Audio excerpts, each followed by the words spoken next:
Yes. So what happened? In Iran, Humayun received help from the Safavid Shah. He recaptured Delhi in 1555.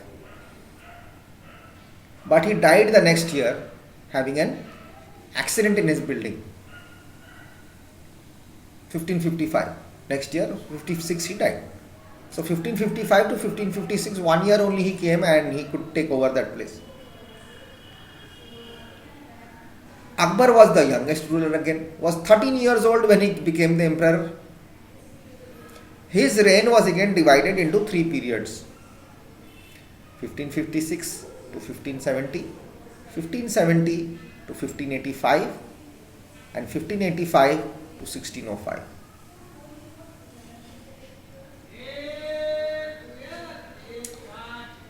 Akbar became independent of the regent Bairam Khan and other members of his domestic staff. Bairam Khan was his main person. Military campaigns were launched against the Suris and the Afghans, against the neighboring kingdoms of Malwa and Gondwa, and to suppose the revolt of his half brother Mirza Hakim and the Uzbeks. In 1568, the Sisodia capital of Chittor, Sisodia, we were reading about it in the chapter before this, the Sisodias. So in 1568, the Sisodia capital of Chittor was seized, and in 1569, Ranthambore, he took over Gujarat area and Rajasthan. They were very powerful people. Military campaigns in Gujarat were followed by campaigns in the east, in Bihar, Bengal and Odisha. These campaigns were complicated by the 1579 and 1580 revolt in support of Mirza Hakim. There was a revolt. His half brother Mirza Hakim. Now what happened? In 1585 and 1605, expansion of Akbar's empire, campaigns were launched in the northeast. Kandahar, you have heard of Kandahar? Where our Indian plane was hijacked, Kandahar was seized from the Safavids, Kashmir was annexed, as also Kabul after the death of Mirza Hakim. Campaigns in the Deccan started at Berar, Khandesh and parts of Ahmednagar were annexed. But in his last years, he was again distracted by the rebellion of Prince Salim, the future Emperor Jahangir. Salim is Jahangir, right? Future Emperor. He was distracted by his work. They had all different type of views. Now Jahangir came in 1605, 1627. With what Akbar started, it continued military campaign. The Sisodia ruler of Mewar, Amar Singh, accepted Mughal service. Less successful campaigns against the Sikhs, the Ahoms and Ahmednagar followed. The Sikhs were not harmed too much. Prince Khurram, the future Emperor Shah Jahan, rebelled in the last years of his reign actually. The efforts of Noor Jahan, Jahangir's wife, to marginalize him were unsuccessful.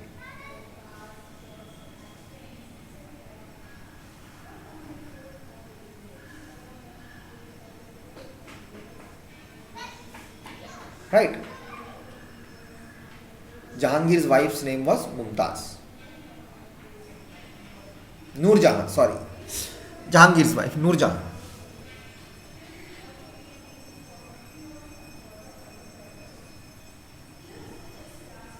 They were having diffusions and wrong ideologies within themselves. Shah Jahan came in 1627 to 1658. Mughal campaigns continued. Military campaigns were not stopping. In the Deccan, under Shah Jahan, the Afghan noble Khan Jahan Lodhi rebelled, was defeated. Campaigns were launched in Ahmednagar, the Bundelas were defeated and Orcha seized. In the northeast, the campaign to seize Balkh from the Uzbeks was unsuccessful and Kandahar was lost to the Safavids. Kandahar went back, which Jahangir brought in.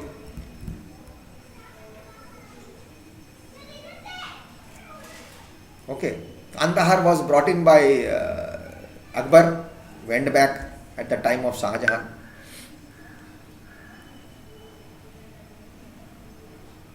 Then what happened in 1632, Ahmednagar was finally annexed and Bijapur forces sued for peace.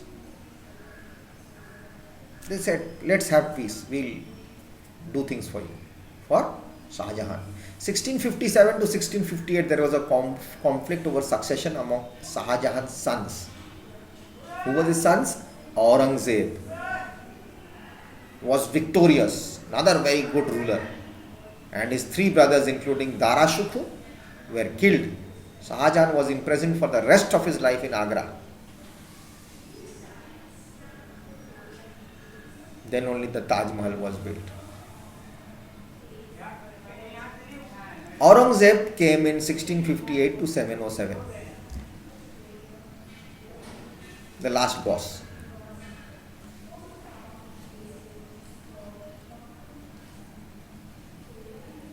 In the northeast, the Ahoms were defeated in 1663 but rebelled again in the 1680s against Aurangzeb. Not actually against Aurangzeb, against the Mughals. Campaigns in the northwest happened. Yusufzai and the Sikhs were temporarily successful. They started taking over, the Sikhs.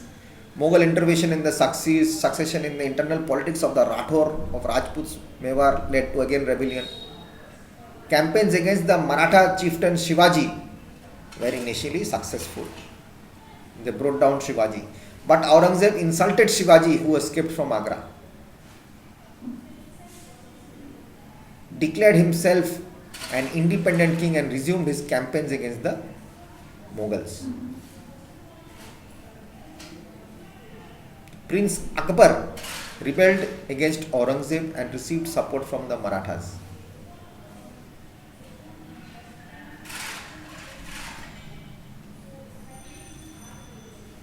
Prince Akbar and the Deccan Sultanate. He finally fled to Safavid Iran. After Akbar's rebellions, Aurangzeb sent armies against the Deccan Sultanates. Bijapur was annexed in 1685 and Golconda in 1687. India has come together under them. Personally, Aurangzeb in 1698 managed the campaigns in Deccan against the Marathas who started guerrilla warfare. Aurangzeb also had to face the rebellion in North India of the Sikhs, Jats and Satnamis. In the northeast of Ahoms and the Deccan of the Marathas, his death was followed by a succession of conflict amongst his sons.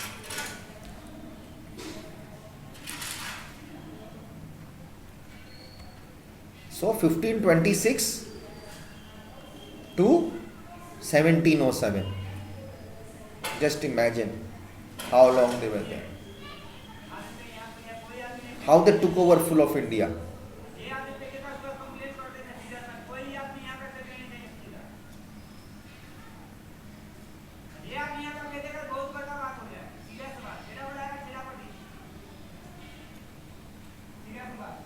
Okay.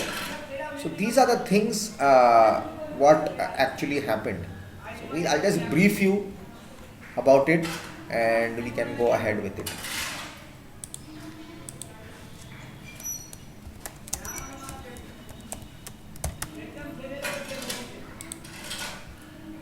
So we have to read extensively. Reading is very much needed.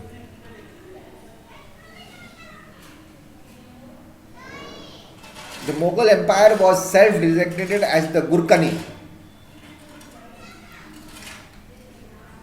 It controlled much of South Asia in the 16th and the 19th centuries.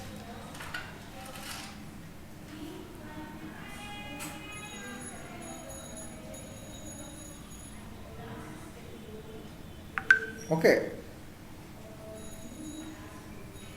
1526 to 1761 these guys were there. So there is a lot about it I can say. We can keep on saying and keep on going, keep on talking. But I want to just brief you on a very normal way.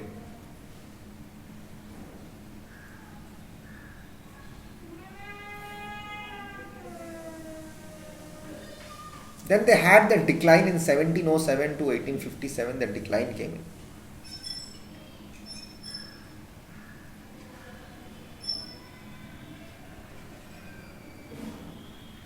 Okay, so we'll come next time.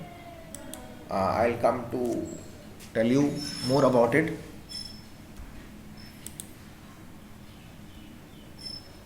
What was the administrative division during this cause, or what was the causes of decline? That decline started in, I'll just give you brief, after that we'll read the book. Decline started in 1707 and 1857. Okay, next video we'll start that.